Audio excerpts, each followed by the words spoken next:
that schedule every other week? This is the first year where because before this year, I was half, as he was phasing out, I was taking the other half. So he was doing halftime, I was doing halftime. Yep.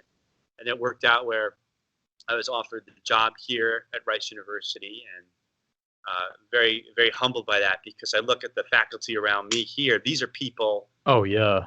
College, I knew about these people, all these really well-known people, and these were my idols and role models. And so I look around, I'm like, wow, this is serious. They're wonderful people, phenomenal players. But yeah, so this is the first year that I'm actually doing both. Well, why not do both, right? You do the full-time at Rice, and then 15 visits at Miami is what I've been doing, since the fall. So symphony. Well, Yeah, I wanted and to. orchestra. No big deal. It's so much to do, and this is a question we get often for our guests, and we've got it for you as well. Connor Mulford on Facebook asks, can you discuss your path of teaching at the collegiate level and how you're able to balance performance and education, doing all this stuff at a very high level? Right. Well, I want to make sure I answer the question correctly with regards to the path of teaching. If I'm understanding it, my path on how I got here, or I guess so. Yeah, so let's discuss that. As far as teaching is concerned, when I was in school, I would always want to be a performer. I went to Juilliard for my undergraduate studies, and then I studied with Buster Bailey my freshman year, and then I studied with Greg Zuber, the principal percussionist of the Metropolitan Opera, for my sophomore, junior, and senior years. And then I did my master's in Philadelphia at Temple University with Alan Abel.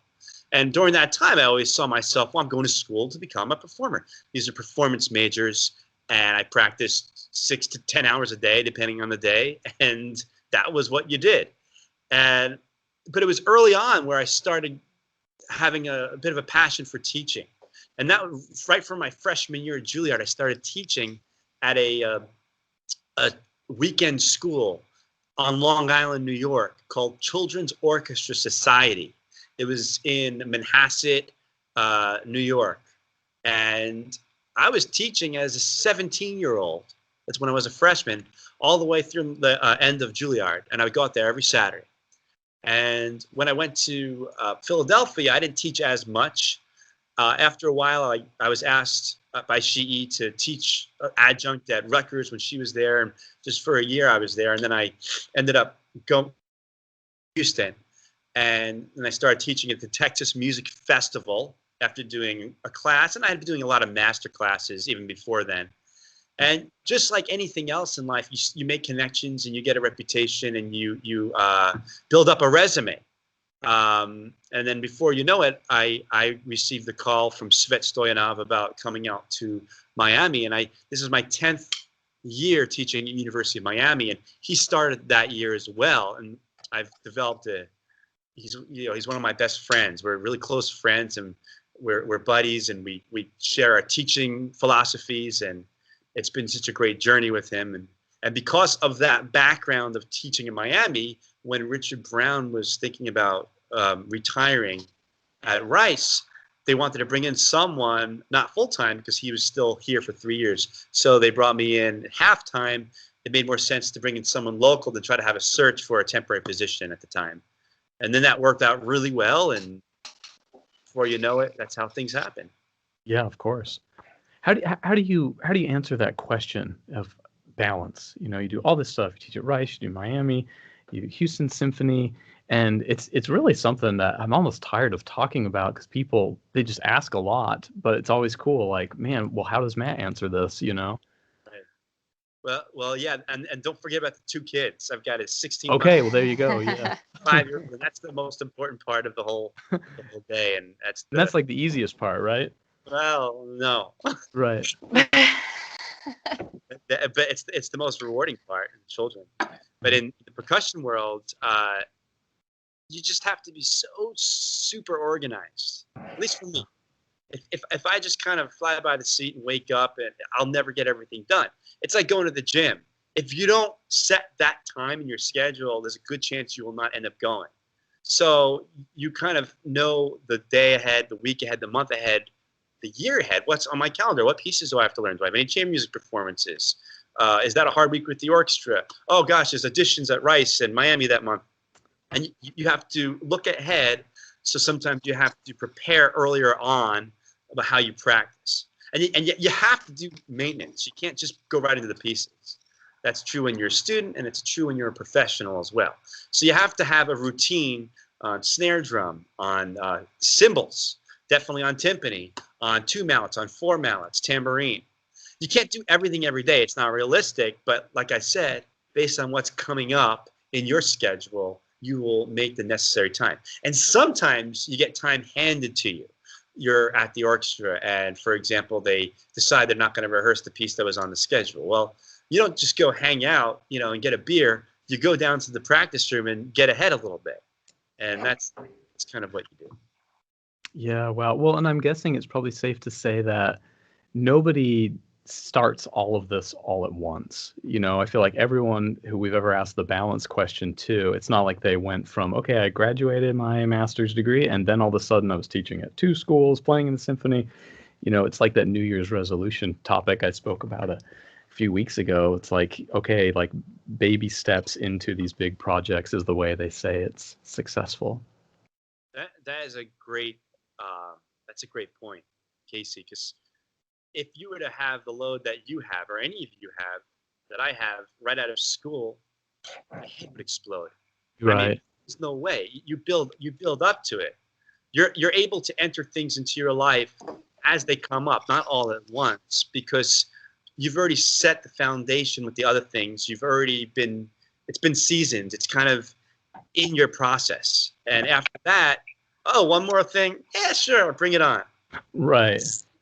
So So you get to ease into it, I guess. Carly, I think you had a little follow-up, right? Yeah, well, part 2 of the balance question, not just balancing playing and teaching everywhere that you do, but is balancing your personal life, your family life with your work life. Yeah, well, balancing your personal life with your professional life is the age-old question, especially in this country, where work is a very important part of the day, not just in our industry, but our industry, we all know, to become a successful artist, it's not just your passion is not enough. You have to put in the hours. You have to put in the time and the emotional effort and energy that go along with that in order to be successful. So you have to have a partner that is extremely understanding of the sacrifice. You also have to sacrifice, in my opinion, some of your work life for your family, because that you really get one shot at that one. Well, I mean, people get more than one shot, but if you want to do it once, you get one shot, and it takes nurturing. Children, they need things. They do. Wives and husbands need things as well. And you have to spend time with them. So I don't know. Sometimes some people are good at getting less sleep. They do that. That's not me. I can't do that. I just have to be really I have to carefully schedule things, including date nights with my wife. It's really important. So if I don't have a concert on any given Friday night, I'm going on a date with my wife. Baby's going to come over, go to dinner, and yeah. And that's important, like balancing those two worlds. There's some people that don't get the balance, and maybe they don't do enough work in their professional life as well. And you have to do enough there too. So it's depending on who you are and what your DNA is, how you work, how fast you learn things. These all matter, and what type of balance you're going to be able to get. If you're Svet, you just don't sleep. If you're Svet, you just don't sleep. If you're Svet, you are extremely talented already. You can learn the notes really quickly, but then after that, you still practice 10 hours a day. Because you all know Matt, but I don't know Matt as well. Of course, I know who you are, and I'm definitely familiar with your name and what you do. But as we're talking about balance and all this, and your life, how you got to where you are today, I'm looking at your bio, and on the Rice site, it says that you graduated from Juilliard in '66, and so I was like, wait, he's like 75. Good, right? I've been venting. I had this separate chat with like, Wait. That's a typo. So I was on the phone with Richard Brown yesterday, and there was some form I needed to fill out for something, and he's like, "Oh, have you done that yet?" I'm like, "No." I said, "There's about 47 things I haven't done. There's a whole list. One of which is calling up saying I was not born. I didn't graduate in 1966 or born or whatever it was. It just didn't happen. I mean, I have gray hair, see, but I'm just saying you look great for 75. That's all. It means a lot to me. So is that a mistake on the Rice website or in the Juilliard record? That would be. I think that's an overlook. I don't know. I'll figure it out and correct it. You're the Matt, third. yeah, I thought your wife was younger, but wow. I know. But when I'm 75, I'm gonna be one of those guys that's gonna be going around with I'm gonna have the pants up to my chest, and I'll be going around this is bullshit. What do you want? We'll have you back on the podcast then, and we'll play this clip. I'll be like, oh, that's me. Well, we did have a question about your daily warm-up routine. Like you said, you got to have a schedule for snare drum, you got to have a schedule for xylophone, etc. And Tyler Tully asked, I'd love to hear about your daily warm-up routine as well as thought strategies on maintaining high performance level while, again, being extremely busy working musician. That's a great question. I mean, having a structured, regimented routine it's so important for you to maintain all the work that you've done and to improve. And you will continue improving throughout your entire career. You're not done when you get out of school. You're not done when you get your first teaching job. You're not done when you get an orchestra job. It's nonstop. As soon as you stop going up, you're going down. That's my philosophy. So with that, I have a definite routined approach for the technique and concepts that actually help with all the musical ideas that I want to do. So, for example, on snare drum, you have to have stuff in your warm-up routine that addresses single stroke control, that addresses dynamic control, all the ornaments, obviously rolls. On timpani, you have to have something that addresses all the different colors and sounds you want out of the drum, which means stroke types, which can include different stroke velocities, upstrokes, downstroke, full strokes. Are you using your arm, your wrist, your fingers? What combination of those are you using? Different rhythms, different dynamics. You have to address rolls. You have to address muffling, cross-sticking, shifting, intonation, ear training exercise. A small aside there, one of my teachers from Juilliard, Miss Cox, she was this phenomenal ear training teacher. She had just passed, I think, within the last few days. And I still use her exercises when I'm teaching my students about ear training and intonation, having a sharp ear. To this day, she studied with Nadia Boulanger. There's the connection there. And with two mallet xylophone, you got to have all these different exercises that address scale type passages. Make sure your hands are even. You're going to have arpeggios, double stops, all the things that you find in the green studies as well.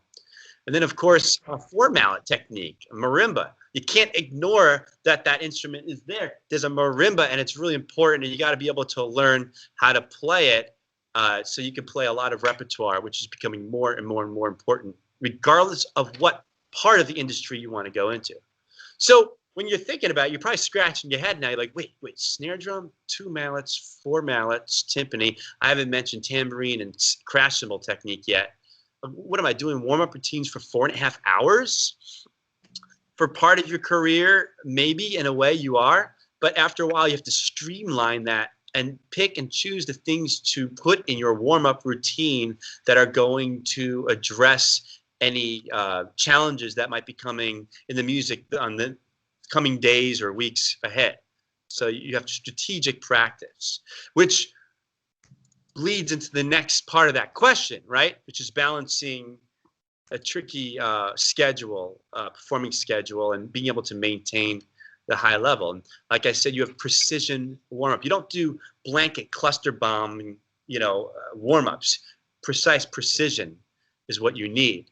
And again, based on what's needed coming up that week, that month, or the next few months. I'm getting ready to play a piece by Henri Dutilleux called Citation. It's this nice chamber piece for double bass, oboe, harpsichord, and percussion. So it's not something I'm going to whip up in a week. So it's something I'm going to study, and I'm going to look at the score to make sure I know where I'm supposed to play. And, that's in addition to, of course, keeping up my chops and looking at all the other music I need for the orchestra and looking at all the stuff I have to prepare my students for. Yeah, wow. Well, let's give Matt a little break here. Ben, this podcast, we might be the nerdiest. We've kind of always teetered right on the edge of the nerdiest percussion, maybe music podcast out there, but I think you might be tipping it over the edge right now.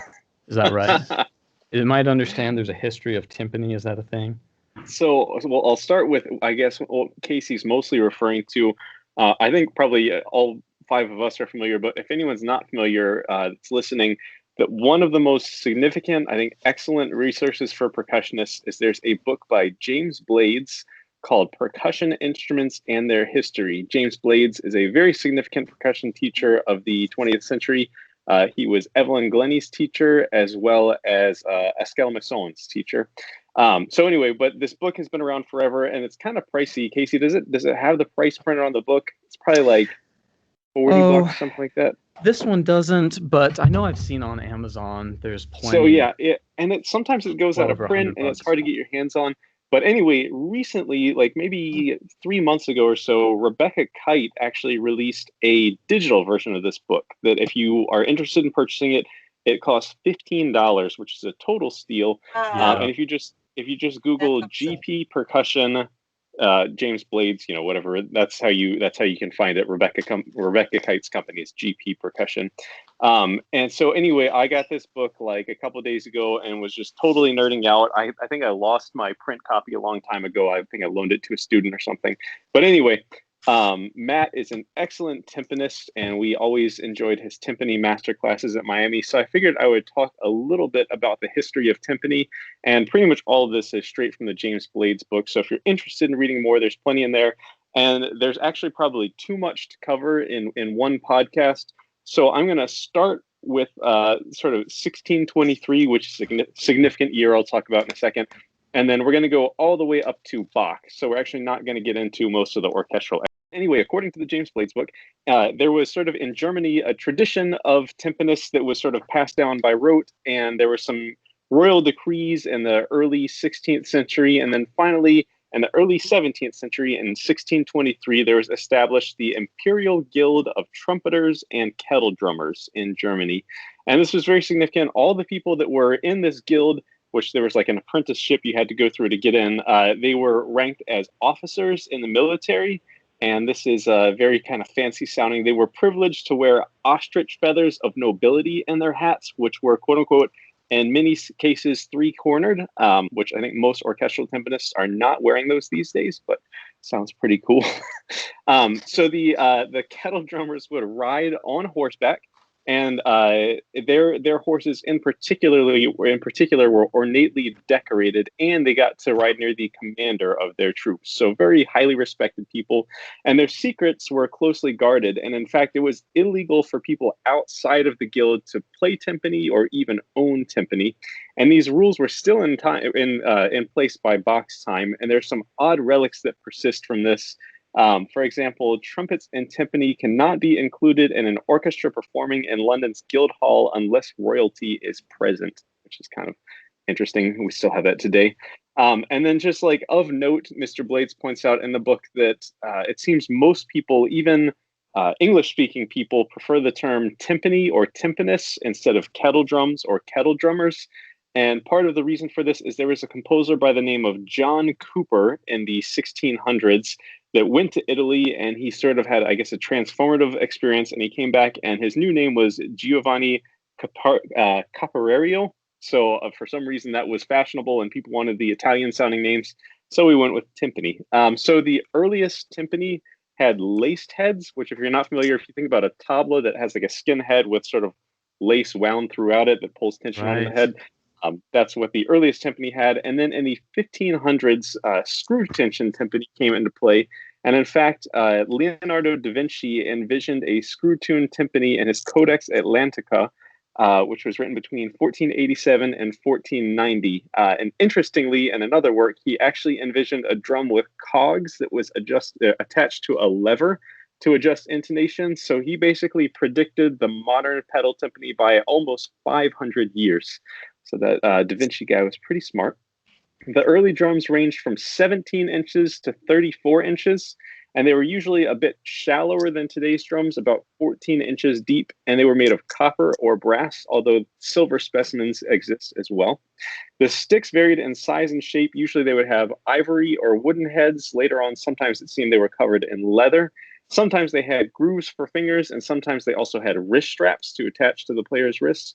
And then also of note, there was a style of Russian stick called a voshaga, which was a wooden, which I cannot imagine playing a timpani with. And there were some improvements in the construction of timpani, namely the screw tension heads that improved the intonation and the overall sound of the drum. So the first sort of generation of composers to embrace these in their orchestral works were Bach, Lully, and Purcell. And the drums were mostly tuned in fourths, and the drum was actually, the larger drum was usually placed on the right, what we would call German setup now. And there are different reasons given for that. Some people said it was easier for horses to carry the bigger load on their right side. And Hochreiner claimed that it was so the player's stronger hand would be on the dominant chord, so to speak. So whatever the case is, the first use of timpani in orchestra came from Matthew Locke in his opera Psyche from 1693. And in this work, there's not fully notated timpani. It just sort of says timpani play here, and the people in the guild would know what to do. The first notated timpani part actually came from a couple years later from Jean-Baptiste Lully and his opera Thésée from 1675. There are some earlier uses of timpani, but these were like in stage scenes, not in the actual orchestra pit in the opera. And they started to see extensive usage in French military circles in the late 1600s, especially by the court musicians for Louis XIV, Jacques and Andres Philidor, who were brothers. And in 1685, they composed their infamous March for Two Pairs of Kettle Drums, which is in publication today and kind of a good, I think, junior recital piece. It's Carly and I actually played it once for a class, and it was a good time. And then there's also the first solo passage for timpani was by Henry Purcell in his opera The Fairy Queen from 1692. And then this leads us up to Bach, who used timpani in all of his works, and we're often, as percussionists, saying, well, old timpani had sort of a crude sound, very sort of more like a drum than an actual, timpani sort of hum like we think of today. But the Blades book points out that Bach was very particular about his music, and that if the timpani didn't have a nice resonant musical sound, that he probably wouldn't have continued to use them. So there's an interesting little debate to have there. And Bach used timpani in 49 of his pieces, 45 of which are tuned in fourths, and the remaining 4 are tuned in fifths. And he was also the first person to notate a roll in his Christmas oratorio BWV 248 from 1734. So that's our sort of early timpani nerdy stuff from before timpani excerpts we know today. Wow, way to go, Ben. Jeez. I have a question. It's a lot. Do you think the Philidor brothers are receiving, the family's receiving residuals to today? I would guess not, but they'd probably be making quite a bit of money if they were. They should be. Yeah. That was fantastic, Ben. Thank you. Yeah, and it's also interesting. We talked a bit on like the Jonathan Haas episode, and actually this is probably somewhere in the Blades episode, on the Bill Murch episode when we talked about Jonathan Haas. There's like 4 or 5 like really interesting concerti from early on for like 8 timpani. I know Matt, one of your students, has been playing one of those. Yeah, he's playing it in Miami with the orchestra by Fisher. His last name is Fisher, and it's for 8 timpani. Mm-hmm. Yeah, and it's just the notes of a major scale. And he Lucas Sanchez, he's one of my students. He has composed quite the cadenza, and it's really interesting. It's beautiful. It's a concerto, right? Fisher concerto? I'm sorry? Yeah. It's a concerto, right? Concerto, yeah, for orchestra, timpani and orchestra. And John Haas' story is I played that piece by the Philidor brothers on the radio with Jonathan Haas, some small station in Southern New Jersey. At the time, I was studying with him, and he was coming out with an album, a jazz timpani album. And he was going around to radio stations promoting timpani, improvising on the timpani, like playing bass lines, jazz bass lines. But then he also brought this Philidor brothers, and we played this duet together. So it's funny when you were talking about that infamous piece. I remember this time with Jonathan Haas. Very, very cool. If just quick shout out to our friend Bill Shaltis, who we've had on the show before, who I think a lot of us know, but he came here and gave a great history of timpani masterclass. Cool. Yeah, if you ever have Bill out and he tries to say, "Oh, I want to do a clinic on this," say, "No, Casey says you have to do your timpani class." And when he says, "No, I've been doing that for years. I don't want to do it anymore," say, "No, just you have to do it." Like, I'm not even interested in this, and I loved it. That's awesome. Yeah, I thought it was really, really, really good. Megan, I think you have a question for Matt, right? Sure. Well, I just, the topic of auditions in the orchestral world is huge, right? And so I would be curious to sort of hear your experiences auditioning, but I thought I might kick it off with a Facebook question from Daniel Crisp. He says, "Hey, Matt, do you have any excerpts that you absolutely dreaded practicing for auditions? Why did you dislike them? And what about what about ones you really enjoyed shedding? Which ones did you enjoy shedding?" If I could interrupt, if I could interrupt before Matt, I just want to say at Miami, Matt comes out and he gives lessons, but he also does these like 2-hour master classes where it's like, okay, everyone prepare a xylophone excerpt. And like, I think as students, we always think of excerpts as like this thing, like I have to go practice my, Porgy and Bess this week. This week is Porgy and Bess. And it's something like, it's a very accuracy driven thing. And Matt would show up and like shred all these excerpts that I don't even think he had practiced probably in years. And like, it was just the most like musical, not an exercise thing.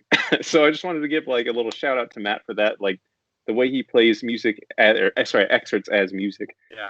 I like playing excerpts as well. I think they're... Thank you, Matt. Certs for short. We've talked about this, Ben. I swear to God, I say the P. Anyway. It's kind of a pain. Excerpt. Excerpts. Actually, Ben, I thought of you because I heard someone else say excerpts, and I don't remember who, but I thought like, oh wow, Ben needs to meet this person. They share the same. They share My the same mom was a speech pathologist. She would be so ashamed. But I guess back to the question. It's something about dreaded excerpts, right? Right. And well, which ones do you enjoy shredding? First of all, Ben, thank you for the compliment about those classes. I'll be giving one tomorrow on timpani. And so some excerpts are more fun than others. And honestly, though, before I speak about which ones I don't like preparing, just in general, my job as a musician is to play every single piece as if it's the best thing since sliced bread.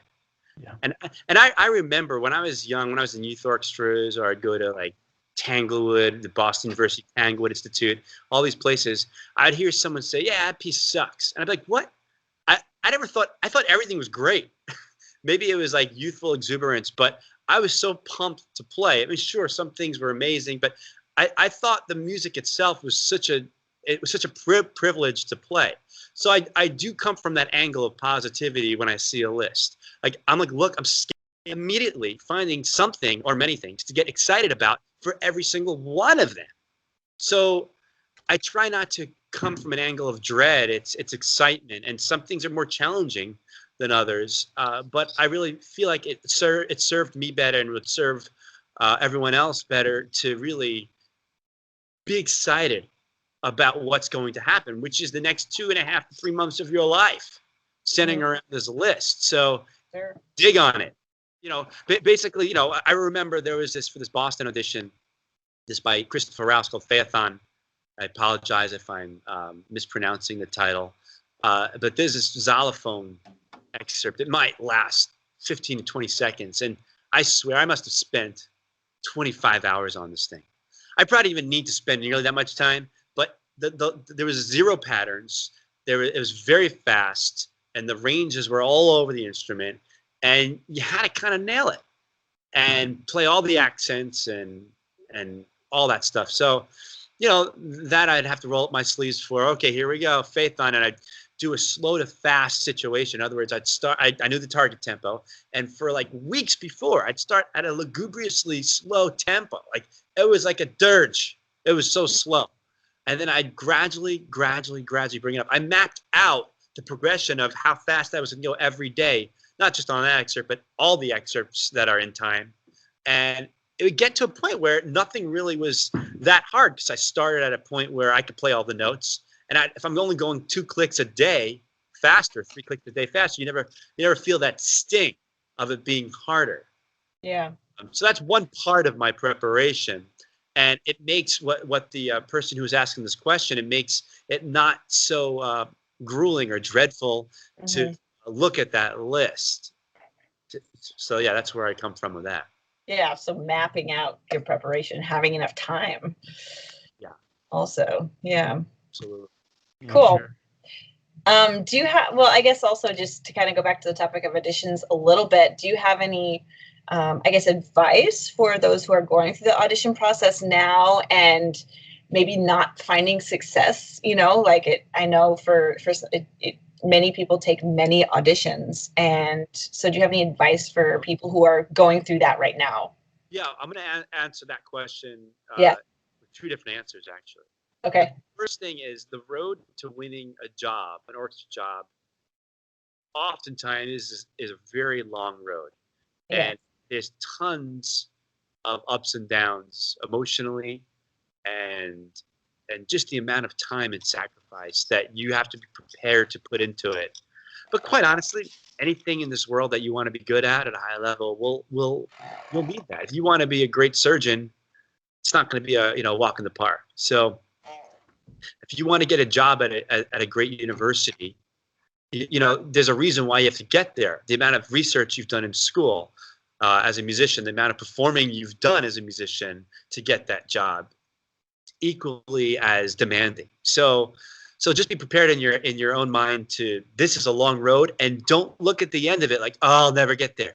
Enjoy that road. Savor it. I mean, savor those nights you're eating ramen noodles because you need to have a quick dinner and you don't have tons of cash to go out and get, a steak that night because you got to get right back into the practice room. This is part of the road. These are the stories you're going to be telling your students and your kids one day, no matter what you're doing as a successful artist later on in your life. So first of all, the first answer is don't give up because you'll never win that job if you give up. Now, if you from your bones after a while, but this is just not for me. I love music, but I want to do something in music, but not an orchestra job per se. And I don't want to do this audition process anymore. All that stuff that you learned from preparing the repertoire, the solos, and all those excerpts will serve you well for whatever you want to do, from your time to your concepts, to knowing all these pieces. So one day you can teach it because maybe teaching will be something you'd want to do. I know it was something I wanted to do and I'm doing because of that. Yeah. Mm-hmm. Matt, I think you just described something we've mentioned on the show before, but this word that Angela Duckworth coined called grit. And it does have to do with perseverance and sticking with it and not giving up. So yeah, you just described that really, really well. And yeah, this is kind of my favorite of the books and ideas out there regarding don't give up. And it should be this machine that kind of runs itself. And if you want to do it, it's going to just you'll just find yourself in that room. And yeah, hopefully it is just kind of a system that runs itself. It's like that Fleetwood Mac song, Don't Stop Thinking About Tomorrow. That's a good song. That's about all that is, though, Ben. That's just a good song. But they didn't try to cut anything out of that. Megan, I think you have a topic today, right? Oh, sure. To follow up on the previous question a little bit. Oh, yeah, please. If you decide that auditioning's not for you. And then I was suggesting that, well, maybe stick with it longer than you think, because as a teacher, I've been in the position where I see now. I didn't graduate in 1966. I'm not as old as the website says, but I've been around long enough to see someone's talent and where they're at and where they could be. And I've had many conversations over dinner or wherever about sticking with it and the emotional aspect of it and convincing someone that of their worth as a person. People unfortunately identify themselves, artists do this all the time, about where they are in their world, as far as how good of a musician am I, which is crazy to itself.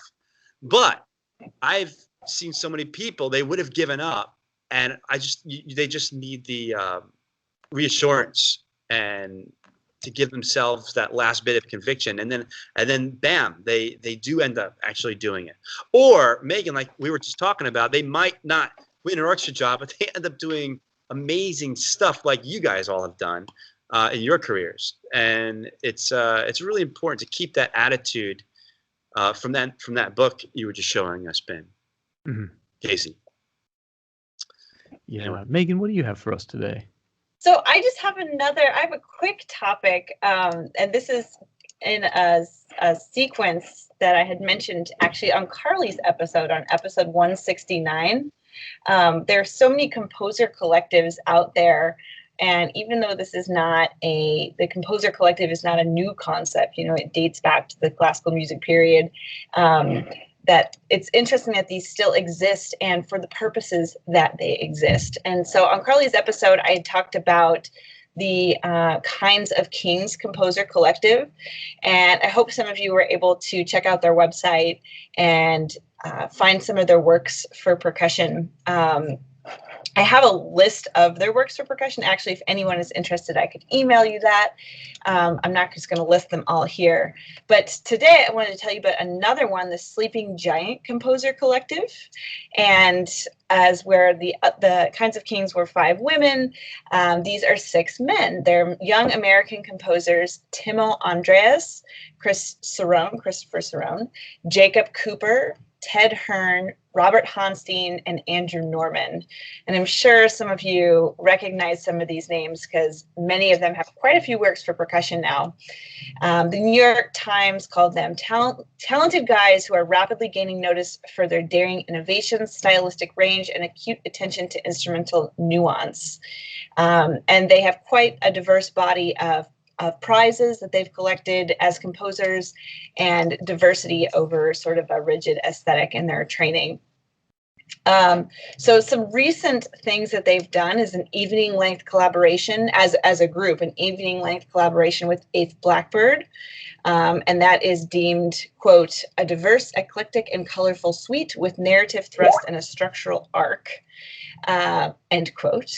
And they also did a 2-year Music Alive residency with the Albany Symphony, and also a multi-movement work for cellist Ashley Bathgate. They present concerts of their music as a collective frequently, so there will be a piece of each of them, as well as doing things where they're composing together. So let's see, a couple other of those sold out concerts at Le Poisson Rouge in New York, Brooklyn's Littlefield, and John Zorn's venue, The Stone. They also co-wrote a piece in 2011 called Histoires, inspired by Stravinsky for Ensemble ACJW through Carnegie Hall, and they also wrote a piece for Deviant Septet. So that's the Sleeping Giant Composer Collective. I think probably, correct me if I'm wrong, but I think the ones that most percussionists will recognize the most are Chris Cerrone and Robert Honstein. They've been writing for percussion a lot, but also Timo Andreas recently wrote a piece for Third Coast Percussion as well. So do any of you are familiar with any of their works? Or Yeah, so I put in our chat actually that Robert Honstein piece, Hymning, is like really pretty. And then Christopher Cerrone's Memory Palace, I saw Ian Rosenbaum perform. Yeah, and like cool. That's one of those pieces that's just mind blowing. So good. It's cool. Yeah. Those who aren't familiar with Memory Palace, it's a crazy multi-movement work with electronics, interactive electronics at a max patch, and it uses non-traditional instruments like long pieces of wood, like a keyboard that you have to build, wood slats, bottles, a guitar, lots of stuff. Really Megan, have you played that work? I have it, but I coached a student on it last year. Okay, gotcha. It like, correct me if I'm wrong, but it actually doesn't seem, other than just the volume, like the amount of music there, it doesn't seem too difficult. Yeah. I don't know. It's kind of hard to say because it's so not what we normally do. But yeah, I mean, it's a work that I definitely like to look at. But yeah, it's very long, but it's not like, I don't think it'd be along the lines of like learning like Zeklus or something like that. Sure. Yeah. Mm-hmm. Yeah. It takes a lot of planning and a lot of logistics. Cool. Yeah, sure. Yeah. Well, I know Timo Andreas has a piece in that new snare drum collection that Sean Tilburg put together. Ah, okay. And it's not one I've heard yet because, man, Sean can't keep enough books in print, and I haven't heard it yet. So I can't. So, but yeah, Sean said he really, really, really likes that piece in that collection. So that's about all I know. I haven't heard it. Yeah, well, cool. Thanks so much, Megan. Yeah. Let's see. We're coming pretty close to the end. We've got about 10 or 15 minutes left. We do have a few more Facebook questions, and one of them is about Matt's new sticks. Matt, do you want to tell us? We have Will Marinelli asking, can you explain the process of designing your brand with, or your signature sticks with ProMark? What's going on, Will? I know Will. How you doing? Yeah, we know Will. We like Will. He asks lots of good questions. Thank you, Will. Yeah. So I was here in Houston, and I received a call from somebody who works at ProMark, Dario, and Kyle Thomas, and he asks if I can meet with him and a friend of his who is consulting and does consult for the company, Jerry Noble, and they were going to be down in Houston, and I had no idea what for, and we went to a nice Turkish restaurant, Istanbul Grill. You probably know the place, Casey. Oh, they're in Houston? In the Rice Village, yeah. Oh, yeah. You're on the record saying Houston has some of the best food of any city. Is this right? I think so. Yeah, absolutely. I always talk about good food in Houston. Yeah. It's fantastic, and just getting better. So they asked about creating a signature line and beginning with snare drum sticks, and to help them design it. And I wanted to make sure it just wasn't putting a name on a stick, because there's that sometimes that happens as well, where your name's on the stick, and I like it, I'm gonna put my name on it. It was a very collaborative process between me and ProMark, their engineers and everyone else there. So we came up initially with two sticks, the MS1s, the MS2s. The MS1s were a general stick, and let me go get it. They've got a long bead that increases the surface stick on the head, which for me helped out with my rolls. That was a cool thing. And I've always enjoyed using the Reamer Allen Abel models. And I wanted to keep somewhat of a similar feel. So there's kind of a long taper, so you feel a lot of rebound, coupled with the long heads. And that we finally came up with the right weight distribution, and we ended up going to use persimmon, and we ended up with the MS1. They were showing me where they make the nylon tips for their drum set sticks. And I was thinking, well, this is crazy. We should have nylon for orchestra. We're always trying to find the next thing that's going to get our snare drum, our soft snare drum playing to be cleaner, clearer. We got the drums just keep on shrinking. You got the Pearl Pancake drum, which I have behind me, and you've got the Decibel drum and all these other small little drums. You've got smaller beaded sticks, you're putting handkerchiefs on the drums. People are putting marching scoops on the bottom of the drums to focus the sound. So I'm like, why not actually the material of the tip? So we came up with this more of this disc type shape with the nylon, and it works really well because it's got a great orchestral feel to it. This, unlike my generals, has a very short taper, so there's more of a forward feel. Because when I play snare drum, I like to allow the stick to drop onto the head. I don't want to do any work. I want to use the weight of the stick, especially for soft playing. I support the stick with larger muscle groups, which is why my arms aren't against the side of my body, like this. It's more out like this, so I'm kind of supporting. And then I just simply drop the stick onto the head. Now, this synthetic material brings out more high parcels of the sound, so it's a brighter sound, and then, of course, becomes clearer. And that's a very brief synopsis of how we came up with both those models. We're working on the MS3s right now, and then we'll see where we go from there. Is that the same nylon they use, just like nylon tip drumsticks? Same exact material. Cool. It's injected inside, so there's like a little bit of weight to it actually, and it feels good, just to play softly. You don't have to work very hard at all. Very cool. Sorry, Carly, you had something. Cool. Yeah, Matt, I have a question for you. I'm wondering, do you think the skills needed to win an orchestral audition differ from those that you need when you're on the job? And if so, how do you think students can be as prepared as possible for both situations? That's a great question. And yeah, the skills, there's a lot of the same skills, of course, but the reality is, there are different skills needed in winning an audition.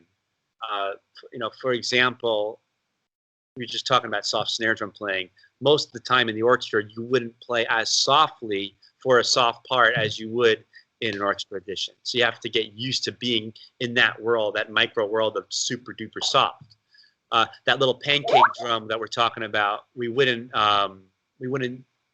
use that in the orchestra. I can't think of any time I would. I'm sure there is a use for it, but that's like, I'm thinking auditions for that drum. And also just the way you phrase things, the way you shape things, dynamics, mallet choices. A lot of the times they change because it's a different perception because the orchestra's not there. You have to make it sound like the orchestra's behind you, but ironically, you have to sometimes do different things to your playing to make that even happen. So yeah, oftentimes there's different skills, but the most important skill, of course, is the skill of the mental game.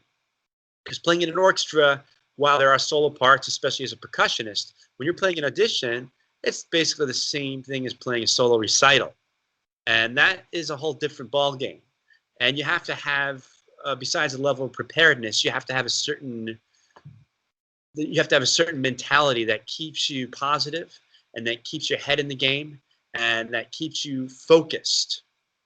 And being able to do all that and then letting go to be a real performer, a real musician. So you don't start doing things, locking up your wrists and the tension or using larger muscle groups, which changes your sound, all those things you practiced. So being in the game and practicing that is really important. And how you practice, you can visualize yourself playing auditions. Kind of work yourself up to get used to playing under that pressure. I have my students log a minimum of 15 mocks per audition. And it's still no substitute for live audition. And I try to have people follow up on auditions. You do one, well, do a couple more. Even if it's for like a sublist audition somewhere, do it. Get in front of people. The sensation of getting on a plane, getting off the plane, everything's, you'd rather be home, but no, you're there, and I'm going to get in the game there, wherever I am. Actors do the same thing. Surgeons do the same thing right before they start. I get very nervous. To this day, I get nervous. It's no secret. Most people get nervous. It means you care. That's a good thing. So right before I go on, whether it's a solo or whether I'm about to play an audition, I'll look in the mirror. I'll find the mirror somehow. It's easy now with the phone. You can look back at yourself. And I'll just pump myself up. I'll get the biggest smile on my face. Nice deep breath. Breathe out slowly and go. Here I am. Now it's your show. You're in control. Yeah, wow, cool. Man, what do you say to that student that wants to do all those things and also has this frustration of, oh, and at the same time, I have to prepare a solo recital for my degree. I have to pass music history. I have to pass music theory. I have to do all these extra things that I think we all agree are good, but they're often saying, hey, it's my goal to win this job. And frankly, all this other school stuff is getting in the way. I'd say slow down. You're in Yep. school for a reason. You're in school and these things are good and you're going to use them. You're going to use the ear training. You want to play the best solo recital. You don't want to write it off because you'd rather take that audition. That solo recital is going to make you a better player for all the auditions you take. So treat it, it's paramount for your education, recitals. That's great to hear, because I say that and they say, well, Casey, what the hell do you know? You haven't won an orchestra job. So now I have it. The thing is, you can kind of strategically schedule a recital. You really don't know when the orchestra auditions are going to happen when you're scheduling a recital many, many months in advance. But there's periods of the year where there's generally less auditions than more, and you try to, be savvy about that. And maybe you sit an audition or two out. It's not the end of the world. Right. You don't have to do every audition. Yeah. Well, like you said earlier, it's a very long road, Yeah. Yeah. Well, we have just a couple more Facebook questions. One, I think is kind of fun, and it's just from Edward Cho, and he asks, what's the most difficult piece you've had to play in orchestra? I think that's fun. Oh, Ed from Korea. Yeah. I guess so. Edwin Choi. It's Ed from Facebook. Well, yeah, everyone's from Facebook. So the most difficult piece I had to play, gosh, that's a good, thanks for that question, Ed. Well, I'd say basically it depends on what defines difficult, because there could be a part that you learn that doesn't have the craziest licks, but for some reason you're supposed to play at the violins, and because the orchestration of the winds, you can't hear them, and then you're going on your intuition. That's like a certain level of difficulty that you don't, with chamber music, you don't really have to have that, because you're close enough usually to everyone where you hear stuff. That's one of the difficult things about playing in the orchestra and in the back of the orchestra, is the placement and playing ahead of the beat when needed, and also literally hearing what you're supposed to be playing with. And then once you hear them, you still got to play ahead of what you're hearing. Otherwise, that's a very general answer, of course. I'd say the most difficult note-wise in the orchestra, and this is just what's coming to me right now. I played Messiaen's Chronochromy, and I learned the keyboard glockenspiel part on the glockenspiel. And one of the parts, it's a bird, a garden warbler. And anyone who went to tango with me, asked Joe Pereira, Eric Milstein, and we played this thing, and it was just insane. There was 0 patterns, and it went on and on of these crazy sextuplets all over the instrument. You had to just memorize it, and it took forever. I remember that, and I remember when I was done, I was like, oh, thank goodness, because I remember that one stands out as far as notes are concerned. Cool. No, that's a fun answer. That's good. And one more. Michael Petrie asks, what was a major breakthrough that you had in terms of preparing any excerpts from scratch to the audition day? I'm going to guess that the questions, regardless, a breakthrough in my preparation as a auditioning musician, what really helped me. And devising a plan, a routine. Without a plan, it's nothing. You're just flying blind. So when I started devising a plan, and Ben and Carly, probably from my classes, some of my classes in Miami, is when you have a plan of attack, so to speak, you're going to feel, it's going to build confidence, and confidence is key in winning an audition. So for example, one part of that plan is taking a 3 to 4 week period in that 2 to 3 month period and taking a tempo that's 1/2 to 2/3 the target tempo and gradually bringing it up over a 3 week period. Then taking another week and reducing the click, say maybe until there's just a click on the metronome happening every 4 downbeats. Can you imagine how confident you're going to be if you hear that click lining up with that 4th downbeat every time? You're like, oh, yeah, I don't need a metronome. I've got it. And then you got to start recording yourself. And recording myself is another, Debbie Downer, because you hear all the stuff that you thought you're doing well and you're not. But then you iron out those wrinkles. So, it's a long process, but having a plan, having a routine, and then sticking with the plan every day, build confidence. And me, I have 0 focus in life. I was all over the place when I was younger, and the plan is what made it happen for me, and sticking with it. Really cool. Well, hey, thanks so much for joining us, Matt. It's always great to see you, and I hope we cross paths again at the golfs like 3 years ago at Ted Akatz's thing or something. Oh my gosh. Well, there's always PASIC, right? At least that. I hope so. Yeah. Yeah. It's see the people you want to see at PASIC. I guess it's always it's hard to find everyone. Yeah. Well, anyway, hey, Carly, Megan, Ben, thanks so much. And we'll catch you all on 175. Awesome. Thanks. All right. Thanks, Bye. All right, bye. Bye, everyone. Thanks a bunch.